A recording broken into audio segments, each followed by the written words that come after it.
शास्त्रों की अवहेलना का अर्थ क्या है? पाप कर्म। क्योंकि अगर भक्ति कर्म है तो उस भक्ति कर्मों का तो कोई रिएक्शन होता ही नहीं है, तो पाप कर्म है तभी तो उनका क्या आया है? रिएक्शन आया। अब पाप कर्मों को खत्म करने का सबसे सरल तरीका है कि उनको सहन कर लो। उनको क्या करो? सहन करो। अगर आपको कोई गाली दे रहा है, भला बुरा कह रहा है, अब आप तो आध्यात्मिक व्यक्ति हो, आप तो जानते हो मैं शरीर हूं ही नहीं, मैं क्या हूं? आत्मा हूं। अभी जो भला बुरा कह रहा है, जो गाली बक रहा है, किसको बक रहा है? शरीर को। अरे बेचारा, आपको तो दया आनी चाहिए। अरे बेचारा, ये तो जानता भी नहीं है, ये तो सही व्यक्ति को गाली भी नहीं दे पा रहा, ये तो मुझे ठीक से जानता ही नहीं, इसलिए मुझे ठीक से गाली भी नहीं दे पा रहा, ये तो बेचारा है।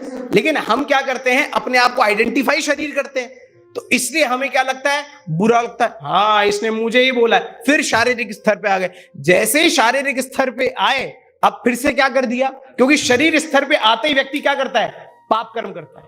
पाप कर्म हो गया, फिर से उस रिएक्शन का एक और एक्शन हो गया। उसका क्या हो गया? एक और एक्शन हो गया।